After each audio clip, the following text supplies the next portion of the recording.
أعوذ بالله من الشيطان الرجيم. بسم الله الرحمن الرحيم. اللهم صل على محمد وعلى آل محمد كما صليت على إبراهيم وعلى آل إبراهيم إنك حميد مجيد. وعن سلمة رضي الله تعالى عنها قالت سليم يا رسول الله صلى الله عليه وسلم إن الله لا يستحيي من الحق فهل على المرأة من غسل إذا احتلمته؟ قال نعم إذا رأت الماء. فغطت سلمة وجهها وقالت يا رسول الله صلى الله عليه وسلم أو تحتلم المرأة؟ قال نعم تربت يمينك. فبما يشبهها ولدها. متفقن علیه. د غسل په حواله باندې پرون بنیادی چې کوم مسلې وي هغه مونږه د زده کولو خواري کړې وه. اسلام بنیادی طور د ژوند په هر معاملې کې د رسول الله صلی الله علیه وسلم په ذریعه باندې د مسائل او عملی مصداق او شکل چې دی نو هغه مونږ تاسو ته پیش کړی دی. یو خبره موږ پرونی سبق کې دا زده کړه چې غسل په بعضې موقعو کې لازم شي. په هغې کې یوه موقع هغه وه کله چې سړی بالغ وي او د هغه د تشو مچازو په ځای باندې ټینګې اوبه راوځي، مني ورته وایي الماء من الماء. په دغې حالت کې بیا غسل چې دی نو دا د دغې اوبو د لاسه غسل په سړي باندې لازمیږي.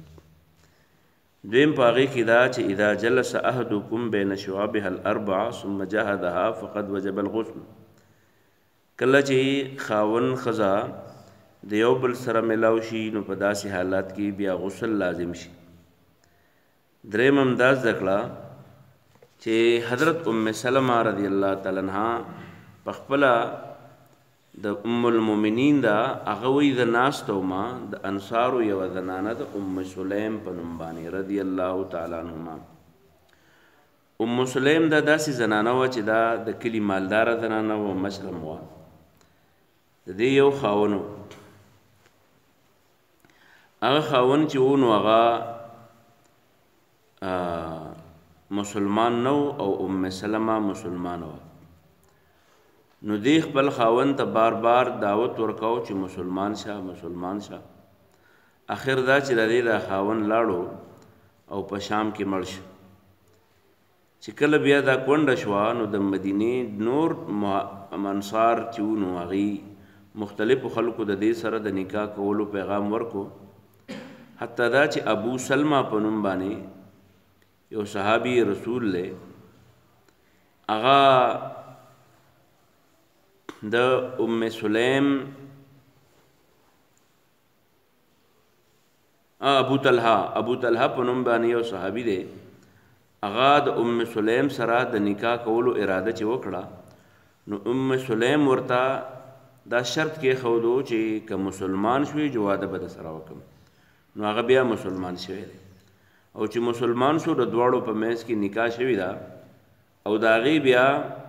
د هغې زوړ خاوند نه یو بچی دی چې د هغې نوم دی حضرت انس رضی الله تعالی عنه. دا د 10 کالو عمر و چې د ده پلار وفات شوی دی. نو دا د 10 کلنی ماشوم دی سلیم د رسول الله صلی الله علیه وسلم په کور کې د هغه د خدمت دپاره پیش کړی دی. دا هغه سلیم ده. د دې متعلق مشهوره ده چې رسول الله صلی الله علیه وسلم به د دې د خدمت موقع دی له ورکوله د خوراک څښاک او د دې کور ته به د حضرت انس سره حاضرېدو د بعضې موقعو کې د خوراک څښاک پکې هم شوی دی. نو دا سلیم د سلمه چې د پیغمبر علیه السلام بیبي ده دا قصه کوي چې یو ورځ سلیم زمونږ کره راله، پیغمبر علیه السلام ناست دی. نو آزادانه یې یوه خبره وکړه او د رسول الله صلی الله علیه وسلم طرف ته وی یا رسول الله صلی الله علیه وسلم الله په حق بیانولو کې نه شرمېږي نو زه ولې وشرمېږم؟ مونږ تاسو اکثر ډیر کارونه خبر نه یو دا غي په وجه باندې غلط وکړو نو بیا وروسته ور باندې زړه خرو نو ام سلمہ حضرت رسول الله صلی الله علیه وسلم ته فرمایي چې الله په حق بیانولو نه شرمېږي نو زه په ولې شرمېږم یو تپوس کوم جواب را لراکه نو رسول الله صلی الله علیه وسلم ورته څه تپوس ته نو هغه ورته وی آیا نارینا چې کلا ودی نو د تشو متیادو په دی باندې ټینګه خټه چې د تشو متیادو په دی باندې وبېږي نو په دی سړی باندې غسل یې دا په لازم دی نو آیا چې خزه د حالت ویني نو خزه به هم غسل کوي نو رسول الله صلی الله علیه وسلم ورته وی او نعم چې خزه اذا رأت الماء چې خزه داسې وبویني نو هغه به هم غسل کوي یعنی په سړی هم لازم دی او په زنانه باندې هم لازم دی چې غسل وکړي اذا رأت الماء کله چې وبویني نو دا ام سلمہ چې د پیغمبر علیہ السلام بیبی دا فغطت ام سلمہ وجهها ام سلمہ د خپل مخ پټ کو ولی پټ کو دا عام طور زنانه چې کله په یو خبره باندې لګ آر محسوسي شرم محسوسي نو دا خپل مخ پټ کیا بل طرف ته واړي نو دی ام سلمہ د پیغمبر علیہ السلام نه ته تاسو اول ام سلمہ ته پوس ام سلیم ته پوس کړه رسته ام سلمہ رضی الله عنها ته پوس کو او تحتلم المرأة ولخذ هم خوبینی پخپل خزه ده خو پخپل ته پوس کوي ځکه چې دا خوب لیدل چې دی د شیطان موږ په پښتو کې وایو موږ شیطان دوکه کړو نو دا خزه چې دا نو دا هم شیطان دغه شانې دوکه کوي نو رسول الله صلی الله علیه وسلم ورته وی او نعم او خیلاس د پخاورو کې کړ شام چې کفرس کا د خزه او د سړی د دواړو دغه شانې د وبو دا صورتحال نه وي نو بیا به دا بچی یا د مور پشان یا د پلار پشان ولی کېده بچی کله خلق وی مور ته تله کله وی پلار ته تله نو دا بیا پیغمبر علیہ السلام وضاحت وکړو چې کله د مور د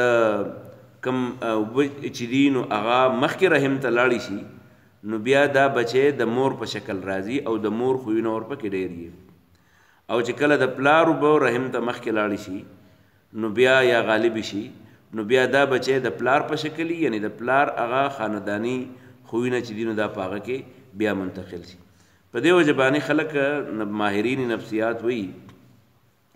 چې بعضی خوینه او عادتونه د مور او پلار نه بچو ته منتقل کیږي نو دا د اول ورځ نه په دغه شان باندې منتقل کیږي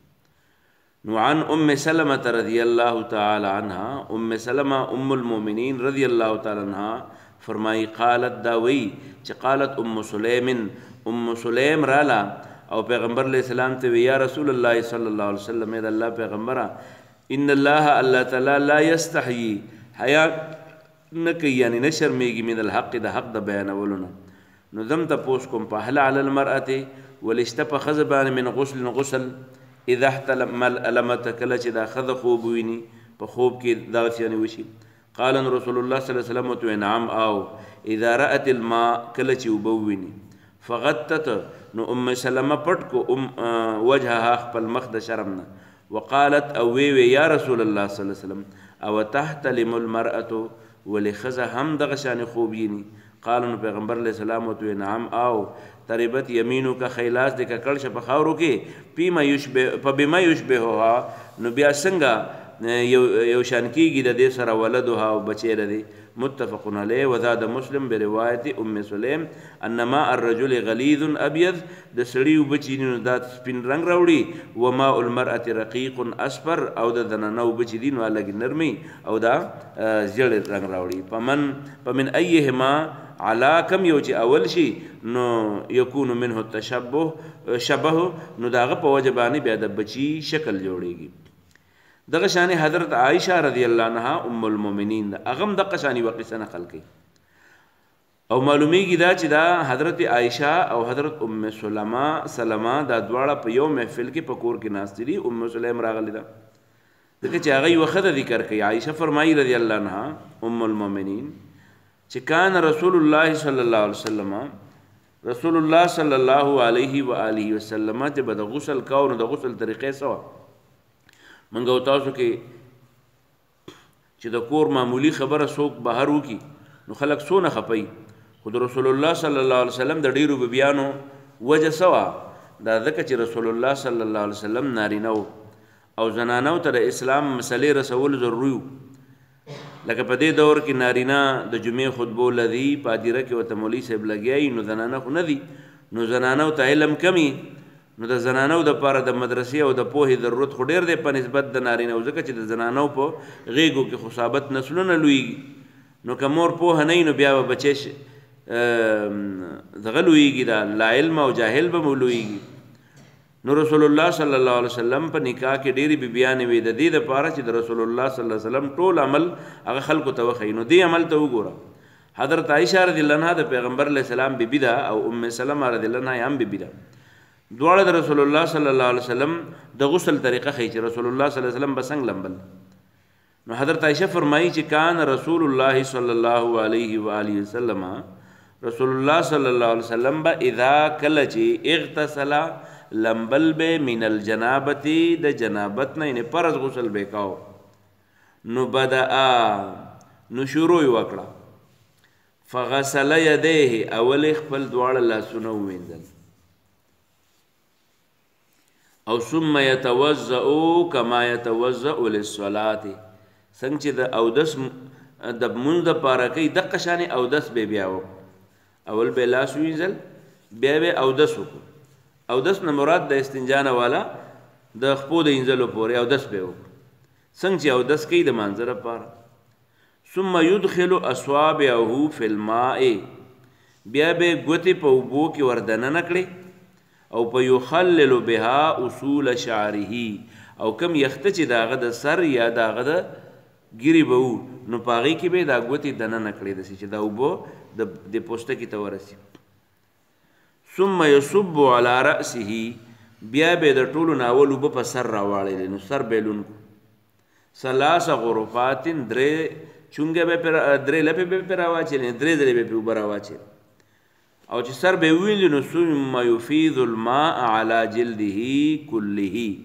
بیا به په خپل ټول بدن باندې یو طرف ته رخی طرف او بیا کین طرف په دې باندې به وبور واړي متفقون علیه نو حضرت عائشہ رضی الله عنها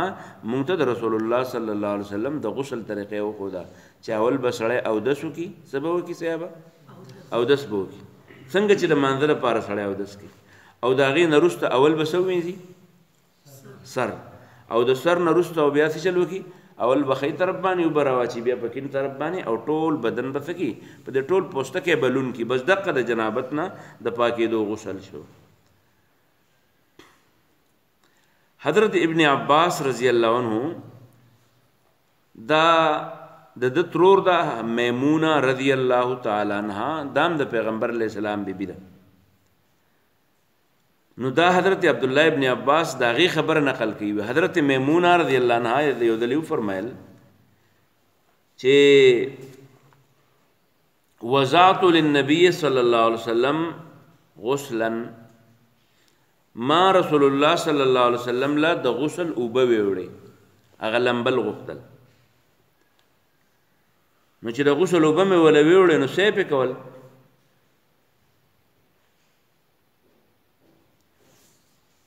د ټولو نه اول وی ما فسترته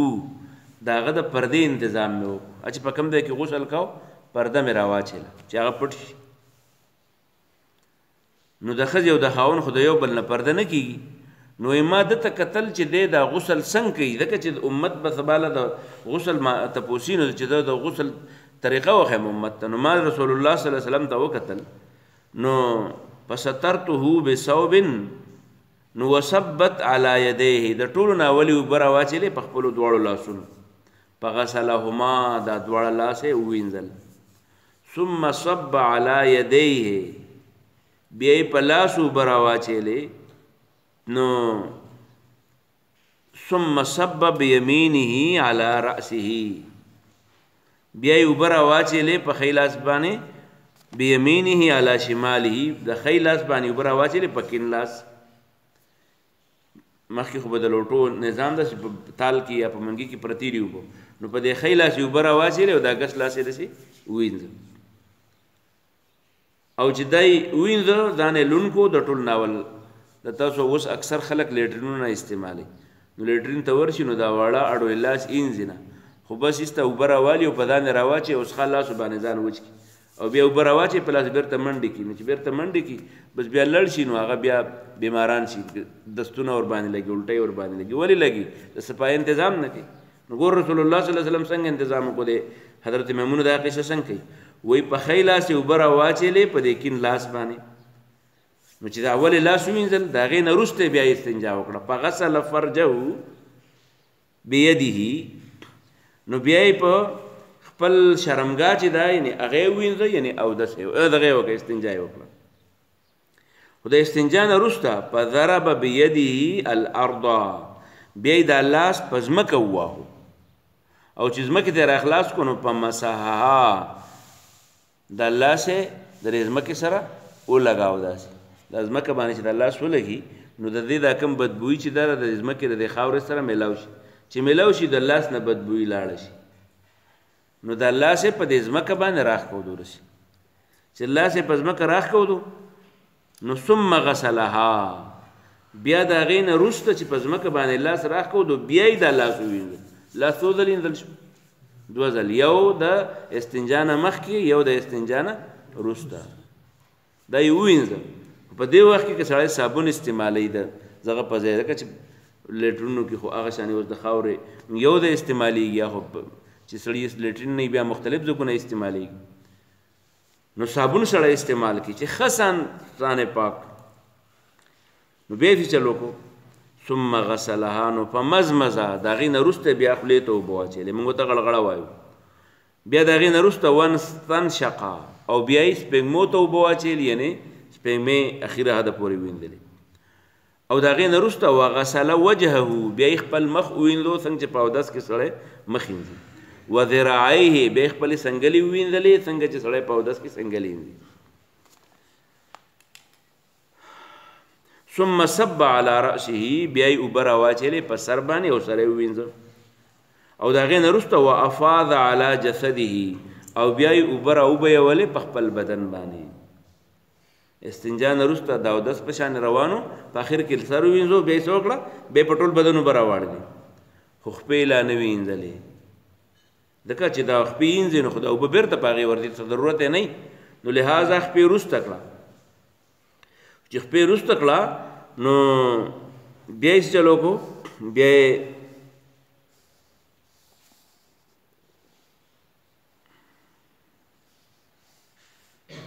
ثم تنحى بیا لږ داسې ورخوا شو په کوم ځای باندې چې ناست و ځان یې لمبو نو لږ د هغه ځای نه ورخوا شو وچ طرف ته شو او چې وچ طرف ته شو نو فغسل قدمیه بیا یې خپلې خپې ووینځلې نو ټول بدن ووینځلی شو فناولته صوبا نو ما وله تلیا ورکړه چې هو دا واله چې په دې ځان وچ کړي نو فلم یأخذه هغې رانه وانهغېسته او چې هغې رانه وانهغوسته خپل نو فانطلقا وهو ینفذ یدیه دی د دغه ځای نه روان شو بیا د غسل نه وروسته او د ځان نه د اوبو داسې څه کړې دی د ځان نه داسې توی کړې په دغه باندې په یو لاس په بل راکاږه او اوبه یې ځان نه توی کړې نو دا د رسول الله صلی الله علیه وسلم د غسل طریقه وه نو زمونږ استاد دپاره د غسل د کولو طریقه مونږ ته چا وښودله د پیغمبر علیه السلام دو بیبیانو حضرت عایشه رضی الله عنها او حضرت میمونه رضی الله تعالی عنها په دې وجه باندې د زنانو تعلیم د دې دپاره رسول الله صلی الله علیه وسلم ډېر زیات هغه د په خپله باندې د غسل د هغې په مخکې د دې دپاره وکړو چې امت ته د غسل د کولو طریقه ورته وښیي او دا نارینهو نه شو کولی دا د رسول الله صلی الله علیه وسلم خپلې بیبي مونږ ته د هغې وضاحت وکړو نو زمونږ استاد دپاره دا ټول نه لویه نمونه ده چې په دې طریقه باندې به د خپلې صفایې انتظام کوو او خپل کشران چې دي که هغه بچیان دي او که بچیان دي نو چې هغه په دې باندې پوهه کړی شي چې د غسل د کولو ضرورت ولې راځي یا ضرورت چې راشي نو د هغې نه وروسته د غسل د تمامولو طریقه څه ده الله دې په صحیح طریقه باندې موږ له په اسلام باندې عمل توفیق راکړي اللهم ربنا اتنا فی الدنیا حسنه وفي الآخرة حسنه وقنا عذاب النار برحمتك